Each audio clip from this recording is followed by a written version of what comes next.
against him, with the poll placing the BJP, almost similar you would say, in the direct contest between the BJP and the Congress.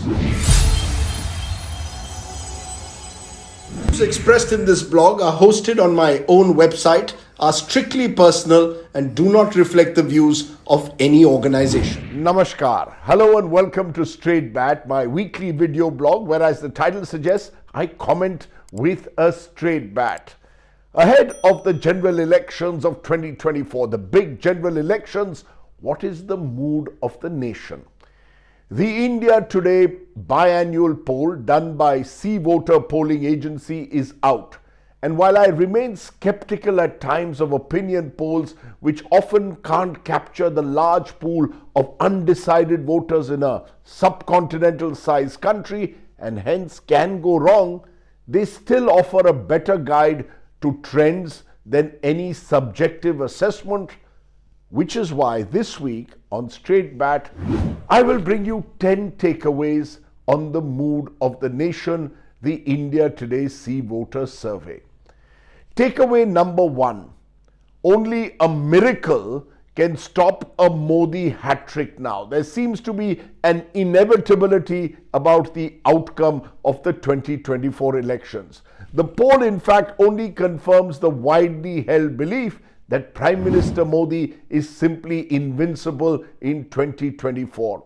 His popularity remains rock solid between 55-60%, which is quite remarkable for someone who has been in power for 10 years now. No signs of any real anti-incumbency against him, with the poll placing the BJP at 303 seats, the NDA at 335. Almost similar, you would say, to what happened in 2019. Takeaway number 2. The BJP is doing remarkably well, but the "Ab ki baar 400 par" slogan that you keep hearing seems now more like a psychological ploy being used by the BJP propaganda machine to completely intimidate and then overwhelm their rivals.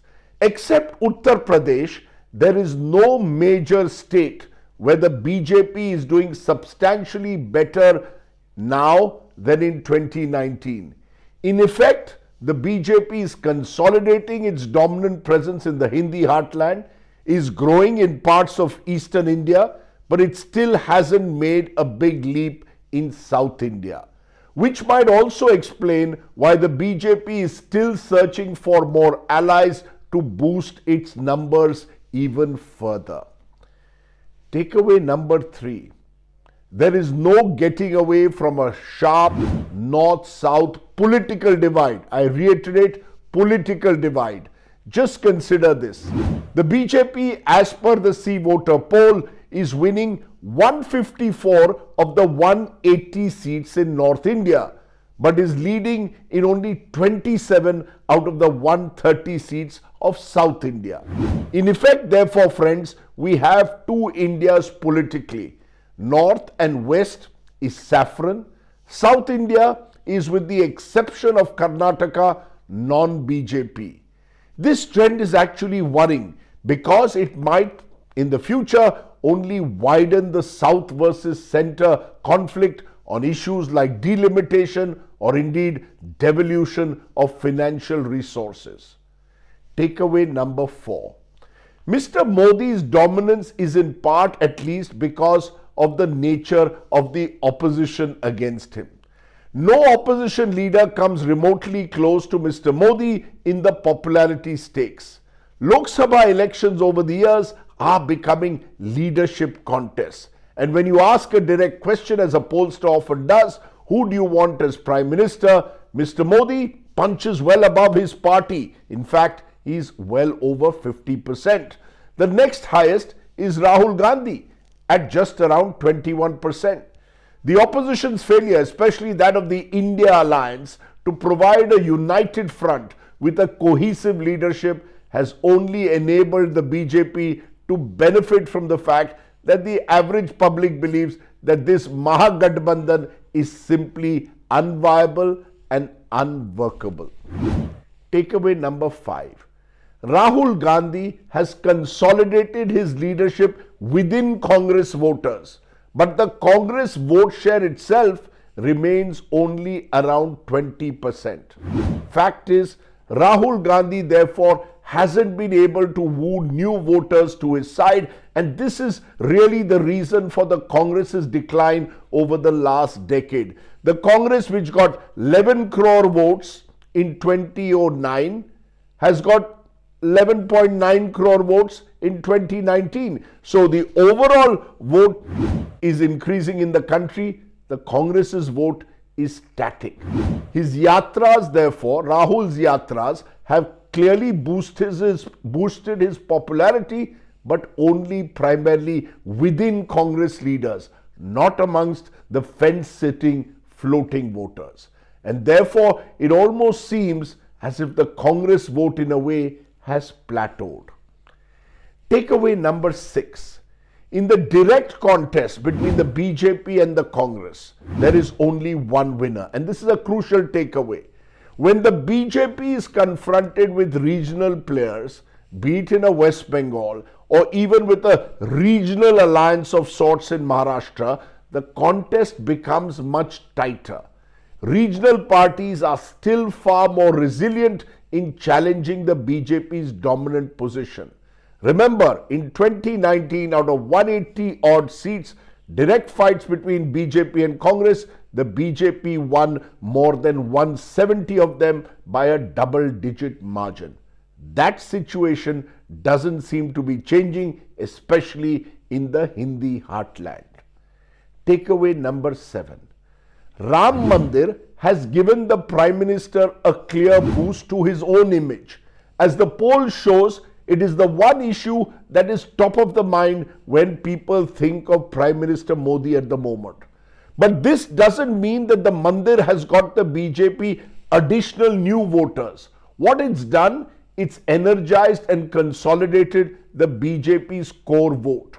The incremental vote seems to be coming more from the welfare measures aimed at giving direct benefits to poorer families in particular, the so-called Labharti constituency or beneficiary constituency. Takeaway number 8. Unemployment and rising prices still remain top 2 issues in the minds of most Indians. People are worried about jobs and prices, but that concern is not translating into votes for the opposition. Maybe the average voter is not convinced that the opposition can do what Prime Minister Modi cannot: guarantee jobs for the young. It also makes you wonder, could the opposition have gained a little bit more by offering a concrete rozgar or jobs plan for the future? Takeaway number 9. At least half of those polled do believe that the government misuses the enforcement agencies. This is important. It reveals that despite his personal popularity, the Modi government doesn't carry the same credibility for the actions of an enforcement directorate when it goes after opposition leaders only. The fact that in a state like Maharashtra, where the BJP seems to be experiencing a dip, is revealing.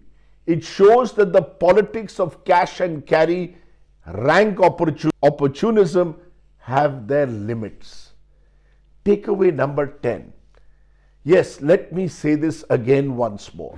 2024 appears a done deal, and a majority of Indian voters are cheering the idea of having another strong, stable government led by a leader whom they trust, the trust factor.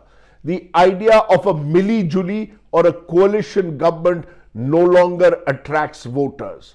We've entered a very different phase, my friends, in Indian politics, from an era of coalitions to an era of a single party, dare I say, single leader government.